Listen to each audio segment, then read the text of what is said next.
The story starts with the president of Siat Group, Yan Huan Yu, on a call, present in the airport lobby. He tells the man on the other line that there is no limit on the cost of the spokesperson and that he wants only the best candidate. Suddenly, a child comes running towards him and bumps into Yan Huan, hurting his nose in the process. Before the boy could fall, Yan Huan steadied him and asked if he was all right. Yan Huan's assistant is furious and shouts, "Whose child is it?" Teary-eyed, the boy, Tianrui, opens his eyes to find a man staring at him. He swiftly hugs him, calling him daddy. The assistant is shocked, wondering if the boy is the president's child.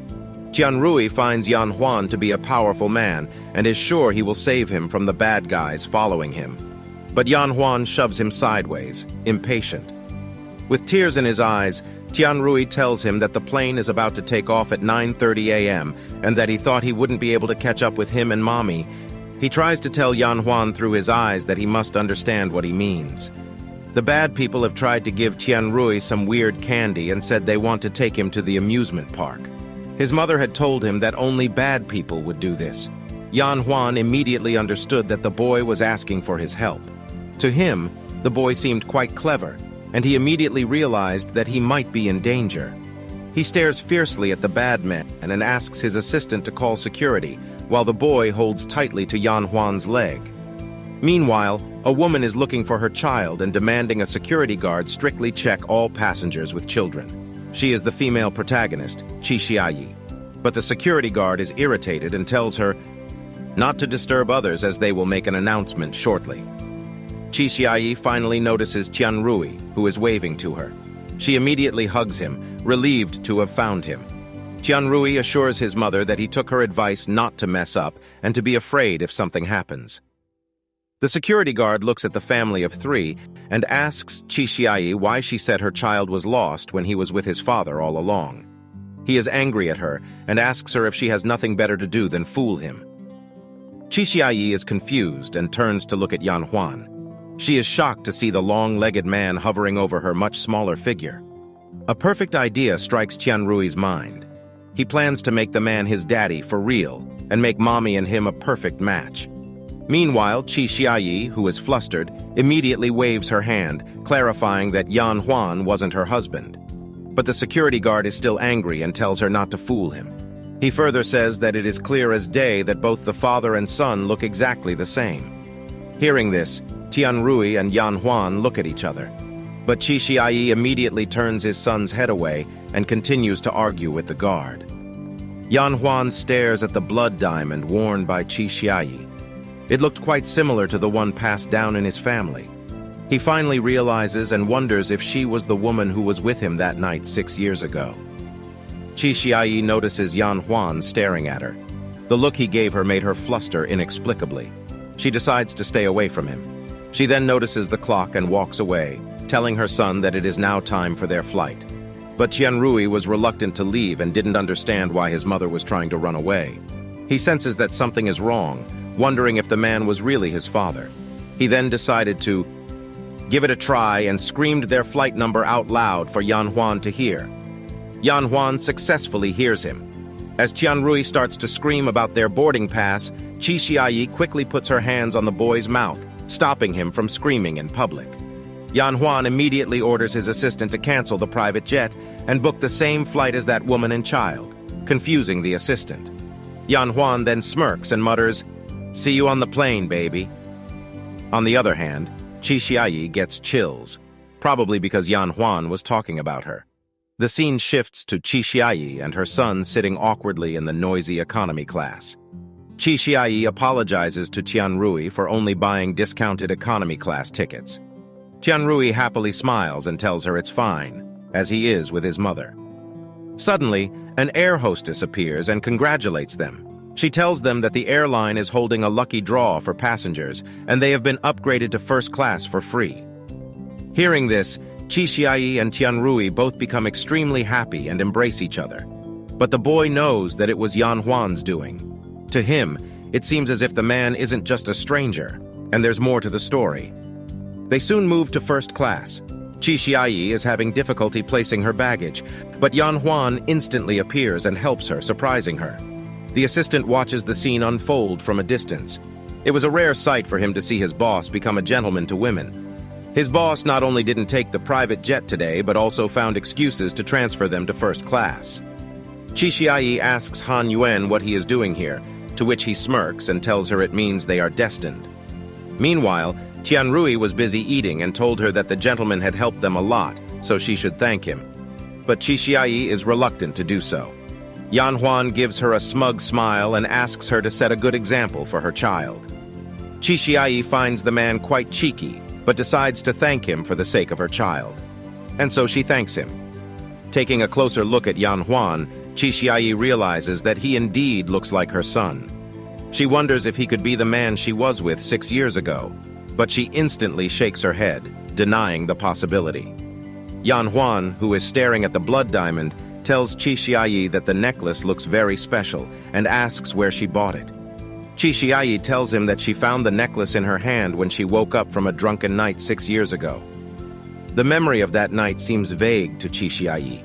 She immediately becomes alert and defensively asks why he is doing this. Yan Huan flatly asks her if she doesn't know that the diamond is cursed. Chixiayi is shocked to hear this. Yan Huan continues and tells her that it is said that the mistress of a large family was heartbroken after being betrayed by her husband.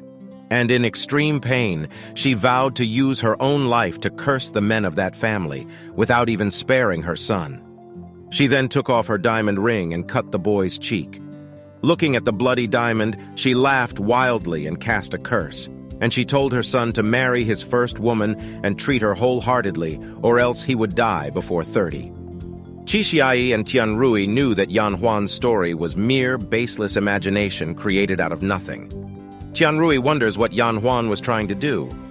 Maybe he wanted his mother to be scared and hug him. But in reality, Chixiayi hurries Tianrui away from the man. Even her 5-year-old son didn't believe in Santa Claus, yet people like Yan Huan believed in such a story. She then passes by him, excusing herself to go to the bathroom. She hurriedly runs towards the women's stall and shuts the door, panting. She wonders if the blood in the diamond is the reason why no one would pay her a single dime whenever she tried to sell it. If the curse is true, then running away 6 years ago would have definitely killed that man. Later, the plane successfully lands, and Chixiayi starts to leave. Tianrui smiles and whispers to Yan Huan to come closer. He then hands Yan Huan an envelope and leaves. Curious, Yan Huan opens the childlike envelope. The scene shifts to Chixiayi carrying heavy luggage. Her son worriedly asks if she can really do it, to which she forcefully claims herself as a super mommy. Tianrui looks at another couple go by, where a father claims to be a superhero. He looks at them sadly. Chixiayi notices his son's low spirit and asks what is wrong. He confesses sullenly that she wouldn't have to work so hard if only he had a father. But his demeanor changes, and he happily claims that he will become Superman when he grows up and help out his mother. As Tianrui drags his suitcase forward, Chixiayi pauses and looks at him in concern. 6 years ago, she had decided to avoid everything related to that night. But was it really good for her son? Meanwhile, in the Siat group, Yan Huan had found a few strands of Tianrui's hair. He is now staring at the DNA test result, which states that the possibility of the boy being his son is around 99.98%. He smiles. As expected, it was indeed true that Chixiayi was the woman from 6 years ago who gave birth to his child. He sighs happily, imagining his son running towards him and calling him daddy. Tianrui had also given Yan Huan his contact number. He contacts him to ask if he has any good ideas since his mother is on guard against him. The boy notices the phone beeping, but his attention is diverted when he sees a microwave oven. He remembers that it was shipped back from overseas the last time. Both he and Chixiayi find a woman asking some guys to take away their belongings. Chixiayi is pissed and asks who they are and what they are doing with her house. The owner of the house asks them to come inside. She tells them that she has decided not to rent the house to them anymore. This infuriates Chixiayi even more. She reminds the owner that it is a breach of the contract, as they had made a mutual agreement by paying half a year's rent before returning here. But the owner points her finger and tells Chixiayi that she doesn't want to rent her house to someone with such a poor character. Chixiayi is taken aback by her words and asks what she means. The owner accuses her of being a single mother with no husband and questions if they are good people or not. Chishiai immediately covered her son's ears. Her complexion darkens as she tells the owner that she doesn't care if she insults her, but she warns him not to involve her son. Her words anger the owner, and she picks up a box, throwing it straight at them. Chishiai immediately covers her son to protect him and gets hit. While Tianrui blows on her swollen hand, the owner asks the moving guys to hurry up and clear all the stuff from the house. Tianrui is enraged. He states that according to Law Number 245, Section 2, the crime of illegal trespass involves being on someone else's property without permission, and according to Law Number 275, intentional destruction of someone else's property may result in the offender's imprisonment by law for more than 3 years. He further states that the contract of tenancy becomes effective when both parties sign it, which means the house now belongs to his mother. Tianrui asks her to leave, or they might get the police involved. Hearing this, the house owner is shocked and begins to leave, but not without warning them that the matter isn't over. As she leaves, Chishiai sighs in relief. Suddenly, a few men appear, and the head subordinate asks her if she's Chishiai. She agrees and asks who they are, but he ignores her questions and forcefully asks her to come with them, surprising Chishiai. As the men leave, taking Chishiai with them, Tianrui is left all alone. He gives a call to Yan Huan on his watch and reminds him that his subordinates have left him, the greatest hero, behind. Chishiai is then brought to a closed coffee shop by Yan Huan's subordinates. Chishiai finds Yan Huan inside. She turns furious and demands to know why he brought her here forcibly. He throws the DNA test report on the table, saying that she should know why she has been brought here. Chishiai sees the reports and realizes that he really is the man from 6 years ago. Chishiai is shocked and asks what he wants. Yan Huan sneers and tells her that he will give her 2 choices. The first choice is to give the baby back to him. Hearing this, Chishiai frowns. How dare he take her baby away from her? She rummages out a spray from her bag and sprays it at him, asking her to go to hell. But Yan Huan ignores her outburst and is about to announce the other option when she gets interrupted. Chishiai smirks and approaches him closer. She asks him to remember to make an appointment with her next time and find a better coffee shop, as it reeks of cigarettes in this one. She decides to take advantage and discreetly tries to fish something out of her bag. But Yan Huan immediately grabs her hand and leans closer to her. He asks if she really thought this would work on him. Chishiai doesn't make eye contact with him but tells him to expect her to fight him if he steals her child. Just then, Tianrui arrives. Yan Huan smiles and pats him on the head. Tianrui smiles back at him, making Chishiai shocked and devastated. Why would her child choose him? She expected her son to take her side. She stands frozen as she sees Tianrui explaining to Yan Huan that he must be the first one to admit defeat whenever he fights with his mother. He also lectures him not to stay out all night and tells them that he loves them each day. Yan Huan embraces Chishiai and accepts his son's deal. He then asks Tianrui if his mom now belongs to him. Chishiai is confused about what's happening. Tianrui congratulates Yan Huan on having such a smart son and now a beautiful wife. Yan Huan smiles and says that they will choose the date and take care of the whole process. They set off, and soon Yan Huan proposed to Chishiai. Then they sign the marriage certificate, taking wedding photos and family portraits. That is when Chishiai speaks up and pinches her son's cheeks. She angrily asks him why he is helping an outsider and going against her. But her son happily tells her that he didn't side with an outsider and only helped his father. He pouts cutely and confesses that he has always envied kids who have fathers. He also says that his mother won't be bullied if he has a father. Hearing his pitiful voice, Chishiai ponders for a moment, and then she pats him on the head and says she gets it. Tianrui is happy as his pitiful act has turned successful.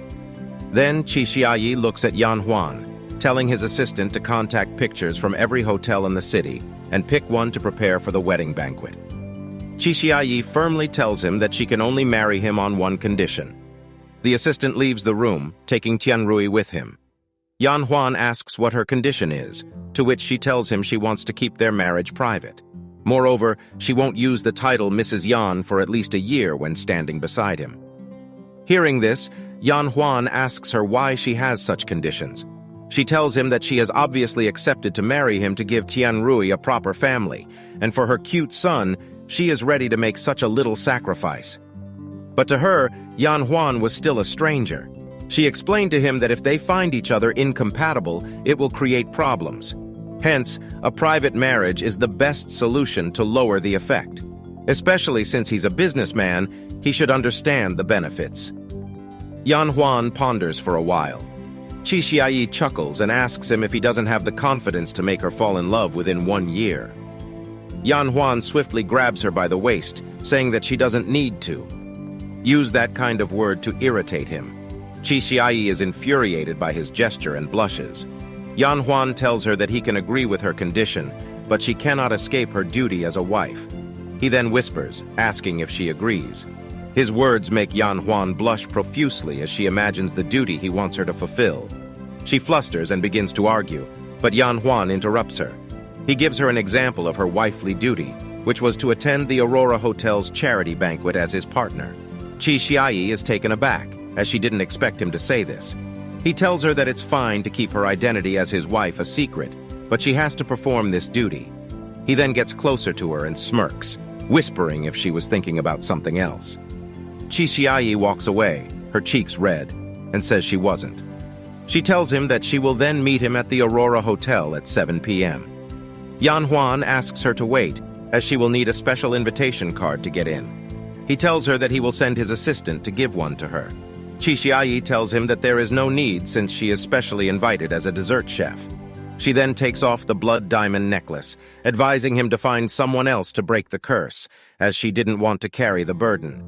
But Yan Huan quickly attaches the necklace back to her neck and whispers that he won't let the curse come true. He mentally vows to never let them have a chance to leave him. After all, these are the treasures that took him a lot of effort to find. He then kisses Qi Xiaoyi on her neck, causing her to back away from him, furious. Yan Huan smirks and asks, "What is wrong with a husband doing this?" She curses and yells at him. Meanwhile, Tianrui was hearing their ruthless conversation from outside, frightened. The door soon slams open, and Qi Xiaoyi quickly picks up Tianrui. Tianrui notices the red spot on his mother's neck and asks what happened. Qi Xiaoyi tells him she was bitten by a mosquito. But Tianrui already knows who the big mosquito is, his father. He notices his father still standing inside, his cheek bruised. His mother had definitely smacked him. Yan Huan smirks, deciding to slowly teach her. The next night, Qi Xiaoyi arrives at the Aurora Hotel, all dressed up. She looks at her watch, wondering where Yan Huan was since it was already 7 p.m. Suddenly, a woman grabs her by the shoulder and happily asks why she didn't tell her she was back. But Qi Xiaoyi wasn't happy to see her and coldly glared at her. The woman shows her an engagement ring and happily tells her that she is going to get engaged to Xiao Xuan. But in reality, she wanted to make Qi Xiaoyi jealous and cry like a bereaved dog. But Qi Xiaoyi ignores her and rather looks at her in disgust.